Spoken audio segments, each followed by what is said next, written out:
جی السلام علیکم۔ کیا حال ہے سب دوستوں میں؟ امید کرتا ہوں آپ سب خیر و عافیت سے ہوں گے۔ آج پھر حاضر ہوا ہوں ایک نئے ٹاپک کے ساتھ جس کا عنوان ہے اللہ پر بھروسہ۔ حضرت موسیٰ علیہ السلام نے اللہ تعالیٰ سے پوچھا کہ اے میرے رب، جب آپ کو کوئی فرما بردار یاد کرتا ہے تو آپ اس کو کیا کہتے ہیں؟ تو ارشاد ہوا، میں اس کو لبیک کہتا ہوں۔ پھر حضرت موسیٰ علیہ السلام نے پوچھا کہ اے میرے اللہ، جب آپ کو کوئی زاہد بلاتا ہے تو تب آپ کیا کہتے ہیں؟ تو اللہ تعالیٰ نے فرمایا کہ میں اس کو لبیک کہتا ہوں۔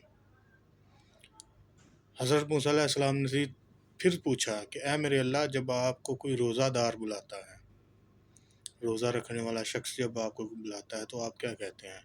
تو میرے اللہ تعالیٰ نے فرمایا کہ میں اس کو لبیک کہتا ہوں۔ پھر حضرت موسیٰ علیہ السلام نے پوچھا کہ اے میرے رب، جب آپ کو کوئی گناہ گار بلاتا ہے تب آپ کیا کہتے ہیں؟ تو رب کریم نے فرمایا کہ میں اس کو لبیک لبیک لبیک کہتا ہوں۔ حضرت موسیٰ علیہ السلام نے پوچھا کہ اے میرے اللہ، جب آپ کو فرما بردار بلاتا ہے تو آپ ایک دفعہ لبیک کہتے ہیں، جب آپ کو زاہد بلاتا ہے تب بھی آپ ایک دفعہ لبیک کہتے ہیں، اور جب روزہ دار بلاتا ہے تو پھر بھی آپ اس کو ایک دفعہ لبیک کہتے ہیں، لیکن جب کوئی گناہ گار بلاتا ہے تو آپ اس کو 3 دفعہ لبیک کہتے ہیں۔ اس کی کیا وجہ ہے؟ تو اللہ تعالیٰ نے فرمایا کہ اے موسیٰ، باقی سب کو اپنے عمل پر بھروسہ ہوتا ہے، لیکن گناہ گار شخص کو میری رحمت پر بھروسہ ہوتا ہے۔ تو جو شخص میری رحمت پر بھروسہ رکھتا ہے، میں اس کو کبھی خالی ہاتھ نہیں موڑتا اور نہ اس کو کہیں ناکام ہونے دیتا ہوں۔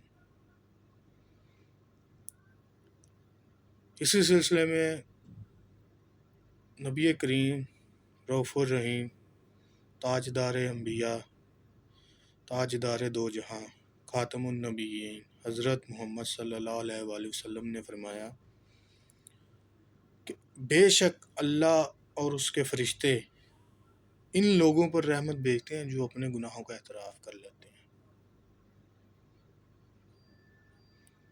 یعنی کہ گنہگار بندہ جو ہوتا ہے، بے شک جتنی مرضی گناہ کر لے، بے شک ساری جہاں کے اس کے پاس گناہ ہو، لیکن جب وہ سچے دل سے اپنے اللہ کو یاد کرتا ہے نا، تو میرا رب اپنی رحمت کے تمام دروازے کھول دیتا ہے اور اس بندے کو کہتا ہے لبیک لبیک لبیک، اے میرے بندے بتا تو کیا چاہتا ہے۔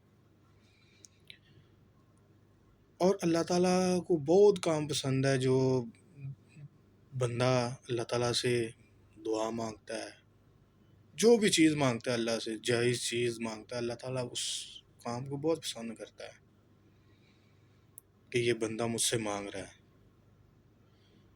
دوستو، ہمیں بھی چاہیے کہ ہم اپنے گناہوں کا اعتراف کر لیں، چاہے غلطی میں کی ہیں یا انجانے میں ہو گئے ہیں، ہمیں نہیں پتہ چلا، تو ہمیں اللہ تعالیٰ کی طرف رجوع کرنا چاہیے، اللہ سے معافی مانگنی چاہیے، اور کبھی بھی اللہ کی رحمت پہ مایوس نہیں ہونا چاہیے۔ اس کے گھر میں دیر ضرور ہے لیکن اندھیر نہیں ہے۔ دوستو، اللہ تعالیٰ سے دعا مانگا کریں، ہر وقت اپنے گناہوں کی توبہ کیا کریں اور اچھے کی امید رکھا کریں، اللہ پہ بھروسہ، مکمل بھروسہ رکھیں، اللہ آپ کو کبھی بھی خالی ہاتھ نہیں موڑے گا۔ جو اللہ پہ بھروسہ رکھتے ہیں ان کے لیے بس اللہ ہی کافی ہوتا ہے۔ بس بات اتنی سی ہے کہ ہم اپنے اعمال کو ٹھیک کریں، اپنے گناہوں سے توبہ کریں۔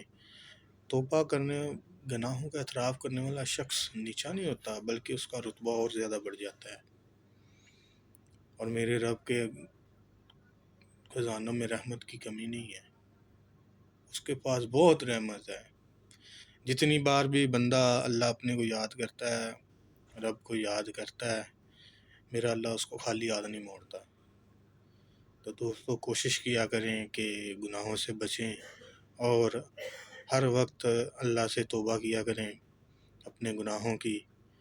اللہ آپ کا حامی و ناصر ہو۔ سب سے آخر میں میرے چینل کو سبسکرائب کریں، کمنٹس کریں، لائک کریں، شیئر کریں۔ اللہ آپ کو سلامت رکھے۔ السلام علیکم۔